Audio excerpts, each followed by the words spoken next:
What up, everybody? We are back with another episode on the La U Times podcast. We got a full crew tonight. Edgar, Lewis from Tigres English, and Woods. Edgar, I didn't get your shout out. Double L Nation, my man. How we guys doing, fellas? Doing good. Happy to be here. Doing great, man. All I can say is the air is really fresh up here, man. The top of the standings. I couldn't be happier, man. Team is great. Woodsy, how's the UK? How's it treating you on the other side of the pond? -10 degrees, if that says anything for you, but that's nothing for me. All Oh, right. wow. All right, well, I admit it, even by my standards, that's done my skin in, which is why I've got this fucking woolly jumper on, but we go through it, don't we? That's awesome. It's good to have you back, brother. Yeah, good Um, to be back. Lot to talk about, so we'll get right into it. First, a dominant performance for the most part of the game, and very convincing victory by Tigres at home against the last season champion Pachuca. Initial thoughts, Lou, about the game. Just what are you most excited about after that win? Uh, the team is looking great, man. The midfield is dominant again, which is I think one thing we lacked last year in seasons under Piojo. I feel like there's really good chemistry, even though some of these guys are new. Gorriarán is fairly new on the squad, but he's playing extremely well and linking up very well with the rest of the mids. Carioca is a new man under Cocca. I know he struggled for playing time under Piojo, but I feel like the team is structured again, playing orderly. We can play possession, but we can also play on the counter. I think this team is going to have a ton of options and a ton of scoring weapons as well. We're not dependent on Gignac anymore. I feel like the scoring can come from any of the mids or strikers. So I think we're in a great position. Absolutely, and the goal scoring and how the goals came about says it all. Edgar, your thoughts on the game? What was the most either exciting or surprising thing? What are you most happy about the squad at the moment? Honestly, and I still am shocked to say it, Luis Quinones. I'm so glad to have him back. I'm surprised, just still in disbelief. I'm not 100% sold yet, but I do want him to continue to prove me wrong once again and again and again. I want him to get back to that level that he was before the Piojo era, back when he was a Get phenomenal player. But And I'm he just was he was very active. I mean, he stole the ball on very crucial occasions and created either attacks or goals. So very happy with his playing time. I think the whole fan base is very excited that he's showing that level. Woods, earlier in the preseason, you got excited about the first game, and then the rest of the games, just like all of us, they were shit. We didn't really see a new either system or any signs of improvement after the first two games. What are your current thoughts on the system and the tactical approach that we've taken on the field? No, absolutely. I was praiseful of Diego Cocca after the first game of Mazatlan, but it's like the games after, he just sort of went back on his own philosophy and he created confusion, changing formations, not playing players in the right position. Obviously, Raimundo Valencia not being out for the time he is hasn't helped either. But for the start of the season, it's almost like he saw these games as a tester because he went into last week's game away to Santos Laguna, which we literally have not won there in 10 years. So to do so and in convincing fashion, but to put out the same system that is familiar with Atlas with the two striker sort of formation, pulling Quinones out wide, bringing him back into the middle, the central area in the 70th minute, which for me was a killer because that's where he best deploys. And watching the game against Pachuca, this is where he's fluctuating around the pitch, he's taking plays on, winning the ball back in midfield, getting gritty. This is what his best role is, and this is what I kind of struggled to understand with our previous Piojo. is it Piojo? So yeah.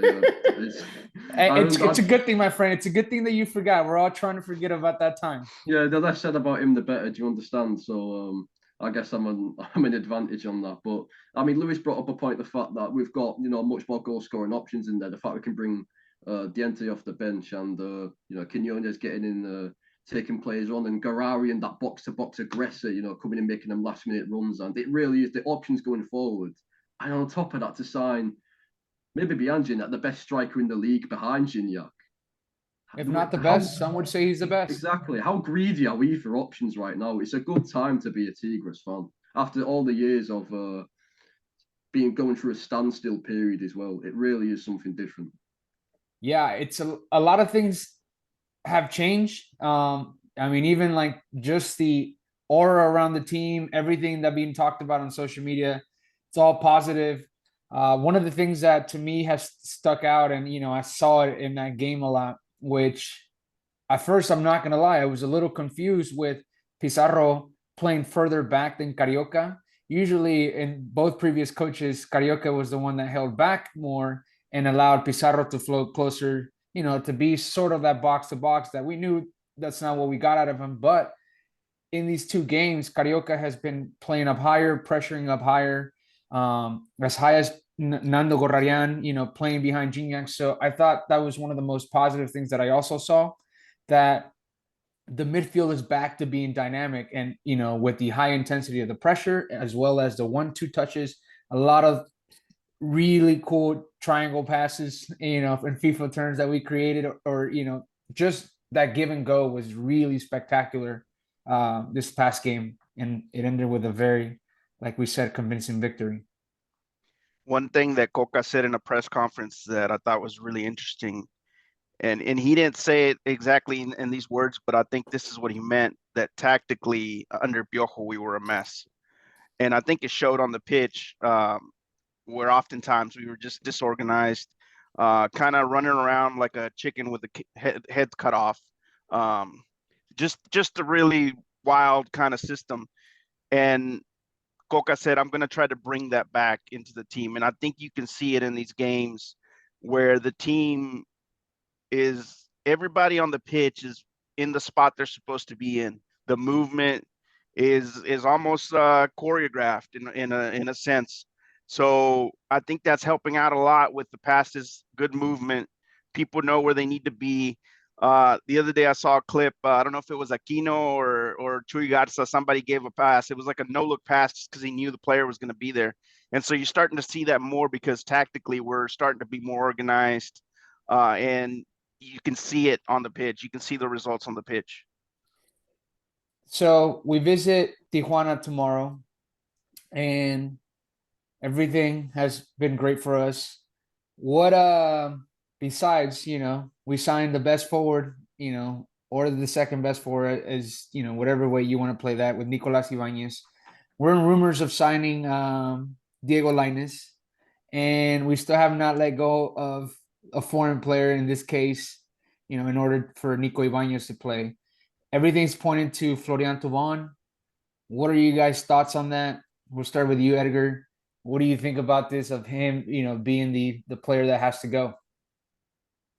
I mean, it hurts just because for me as a fan, like the fantasy never really died, and you still kind of want that, that World Cup champion to play and make a difference, for him to, take the throne from Gignac and retire, following his footsteps and all that. But I think it was necessary, and I think it was the best option, just because, I mean, from the finances of the club, from the football aspects, I think it needed to be done, and it hurts, but it was the best call. Lou, any additional thoughts on that? Yeah, I'm with Edgar. I think a lot of us, and we talked about it last pod, we were kind of reluctant to give up on the dream just because we know how much talent he has. But I think it's a good move by the front office to move away from Thauvin while we still can. As much talent as he's had, he hasn't shown it at Tigres due to different circumstances. Sometimes it was injuries, just sometimes it was Piojo's system, but we weren't getting anything out of him. And I think with the signings we have now, we really weren't going to use him much outside of these extra tournaments. So I think it's good moves by the front office, in my opinion.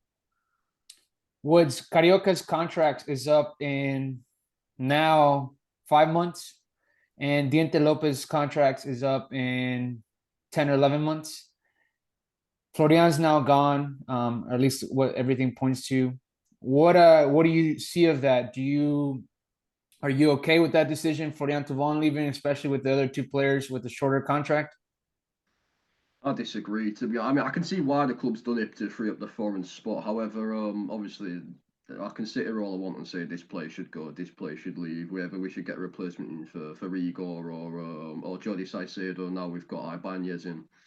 But for me, if the option was to come and we could offload another player, I would have 100% kept him because I understand what people are saying in the current system when we play these these teams like your Pachucas, like like Santos, and even going into this game against Jolos. But I'm looking at the games when we face the Caxa and these sort of Cruz Azul, these teams that sit a bit deeper and more compact in the middle. I'm thinking in terms of wide playmakers, that there's none finer in the league in terms of quality and experience in Europe outside of Torban, and I think he's really going to be missed in these type of games going forward. So I do think it'll be a bit of a mistake to actually let him go because I prefer to see him in Cocca's team first before we make the decision 6 months time and then say right, it's not worked, we'll offload because there's a player in there, and Lewis is absolutely right. The fact that his game suffered massively in Peugeot's system, on top of a bit of bad luck with injuries and all. But I definitely would have kept him. I can see why we've done it, but if it was my decision, I would have kept him.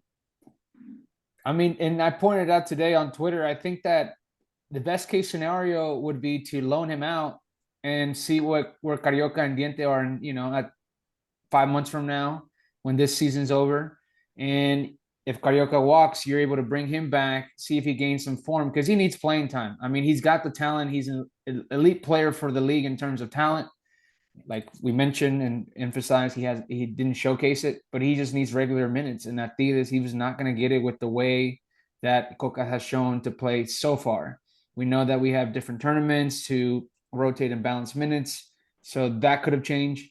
But I think overall, from a business standpoint, I think that the board is doing what they think is the best decision. You got a lot of it, the exposure, a lot of marketing, a lot of like brand growth because of a player signing like that after winning the World Cup. But I think it's the best that you can do for the time being with the new coach and all the changes that are going with the personnel. It's definitely a tough decision. I think the foreign players we do have are playing well. Igor Lichnowsky is playing well. And we don't have a lot of depth at that spot besides Diego Reyes. And it looks like Cocca really likes Luis Quinones, and I think he's going to improve the season. So, yeah, I mean, it was going to be a tough one. I think it came down to Carioca, Tovan, or Diente. And the decision might have been just because we couldn't get Diente to go to River Plate. And so I think, they were in a tough spot on this one. But I'm with you. I think if he's on loan, I think that's the best scenario for us. Do you think he'd be happy to come back? I think that depends on how his loan goes and where he goes. I mean, if he goes back to France, League One, maybe, maybe not. I mean, does he end up qualifying for Champions League and getting that opportunity again? Or does he go to a mid-team table, lower team table, Premier League, League One, La Liga, and it's more of the same? One of the biggest issues with him was the heat. Wasn't he complaining a lot about the summer weather in Monterrey? So Yeah, I it's like think, me. yeah, it's like bringing woods to Monterrey in the summer. It's going to be a tough thing. So that's something you can't change. That the weather is going to be hot in Monterrey no matter what. So if he's not happy with the weather, then he might be better off somewhere else. Yeah, it's unfortunate. Lots of talent. So moving forward, as we all should, right? The roster depth chart, it's stacked. I mean, no excuses. And we still have possibly one more to go this week to sign. Maybe by the weekend we get Diego Lainez. If we get him, our wings are covered. Fulgencio will be back in about 5-6 weeks. More into CONCACAF to help us with depth there. And plenty of options in the midfield that even Cordova and Diente Lopez are coming in with very little playing time, having that deep of a bench. Somebody ran the squad, and basically we've got enough to make two teams without losing much talent. So there isn't, to me, there isn't another team in the league that can match that. There is quality at Rayados, there's quality at America, but nobody has the depth that we have. And I think that's going to be crucial this season in particular with the 2 tournaments. Well, actually, it's 3 tournaments. So I think we're going to have a successful year for sure. And the most exciting part is the fact that we have a coach that did it with so little, and he established a way of playing. And it wasn't, it's not what we've seen with, what we've had in the past with Tuca and Piojo. Could be a little bit of both, but that there's discipline and there's order in the approach to the game. And that to me is the really exciting part, because when you have such a team that's so stacked and talented, you need that order, you need that ability to beat teams with just pure ability and skill. And having 3 tournaments and being able to have that type of depth, I think that Diego Cocca will play slightly different as different rivals that he faces. Our defense is going to be really, really solid. Almost 2011 like levels, I think. And if you think about it, we haven't had a center forward that was a poacher like Nico Ibanez is since Hector Mancilla in 2011. Mm-hmm. And we all know what happened in Apertura 2011. So I think this squad is just set up. It's structured in a way that we can win at least 2 out of the 3 tournaments. I agree. I don't want to sound like a rayado or anything. I'm saying this, as humble as I can without sounding arrogant, but I think we have the depth and the squad to win 2 out of 3. The bar is definitely higher without a doubt.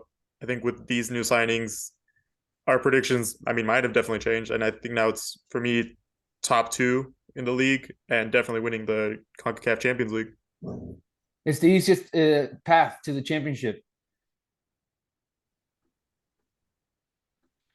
You get that, especially since Pachuca lost Nico Ibanez. We'll see what kind of moves they make. If they get Viñas, they'll probably be pretty tough. they'll But compete. that's the toughest one to reach the final, I think. Yeah, absolutely. LAFC, possible rematch in the final. Yeah. It could be. Should be awesome. It'll be a hell of a performance again with people, and as opposed to no fans because of COVID. So that's exciting. Anything to add, fellas? It's pretty exciting to see the team results so far and a way of playing. So, any expectations? What are we thinking going into this game against Xolos? Woods, have you been able to catch any of the Xolos games? No, not much. I've actually been a bit inactive in football in general, just catching Tigres, Arsenal, whatever teams I follow. But we're going to get it done, especially with the attacking players we got. I don't know whether Ibanez is going to play that game. I reckon he'll come off the bench. That'll probably be the best option, because with the 11 we've got going, you can't really drop anyone at the minute. So, going into this game, I don't see why we can't make it a bloodbath like we have the previous 2 games, because with all due respect to Xolos, like the first 2 games of the season have been 2 that can be the toughest in terms of the opposition we're going against. So or we can just sit here and say, same system. I expect Xolos to sit a bit deeper and expect them to invite a lot of pressure on, unlike the previous 2 games where obviously they're going to be trying to come at us. So this is where maybe the game where we might miss someone like a Talvan. However, if Quiñones keeps playing on this form, I don't think we've got much to worry about. I can see he's winning comfortably. Since Woods brought it up, what are y'all's thoughts on Nico Ibanez? Automatic starter? If he is, who do you guys drop out of the starting 11 to play him? I think you have to go in the mid, bro. I think it has to be either Pizarro or Carioca. No, you can't. You can't. I'd say you can't rip apart any of the team. You can't. I'm with Woods, man. You can't mess with that midfield, man. Honestly, I'm more willing to drop either Angulo or Aquino. Yeah, I saw a fan lineup where they dropped Aquino, and it made the most sense. And push out Quiñones out wide and play Nando as a floater, or play that the diamond in the middle. I think that's the best. That's the best scenario. I mean, you lose a little bit of defensive power there without Aquino, who tends to drop down quite a bit and defend. But I don't think you want to mess with that midfield as well as they're playing, especially Carioca, Gorriarán, and Quiñones that are just I've you been know playing so well. I've been seeing it in a dream lately. Pizarro is going to be the guy that's going to be the odd man out. I think that the guy that gives you the most out of the two at the moment is Carioca.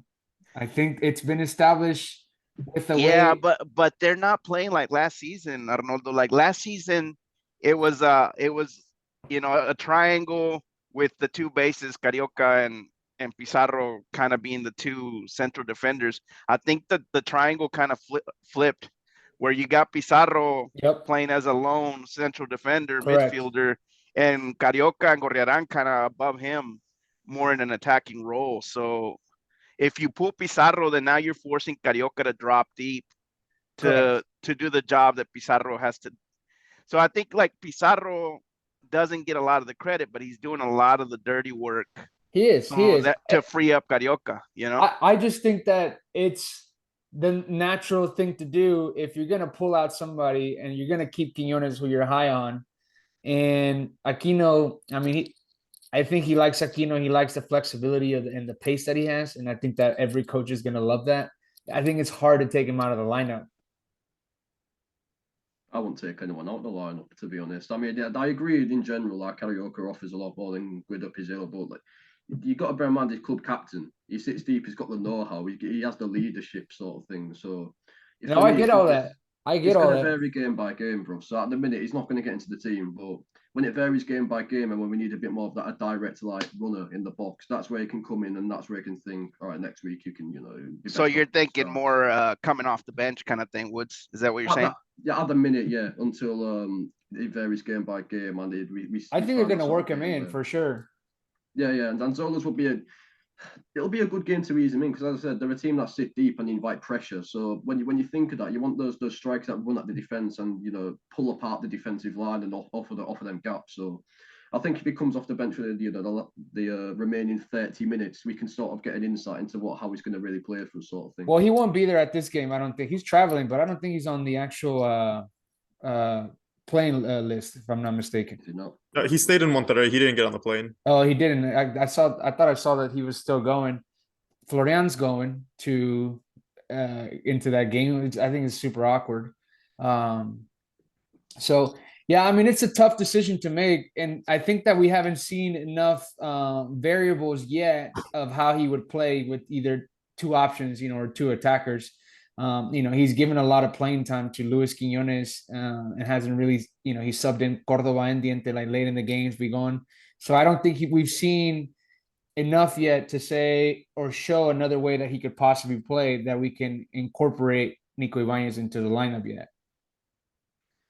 I think he eventually I think he's gonna want to do what he was doing at Atlas where he had Quiñones and Julio Furch together up top.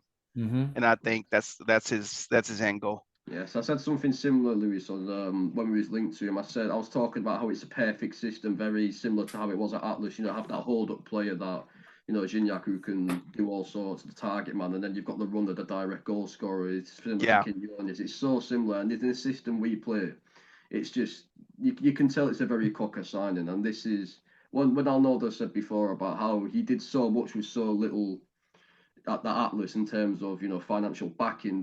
The difference here with Tigres, he's got stars in the Mexican league, and he's got that extra budget on top to get the players he wants. So this is where hopefully, and he was critical of us before tactically, and this is where he's bringing back the tactical solidity back into the side. So this is all just positive stuff that he's surely going to edge us on to at least win something this year.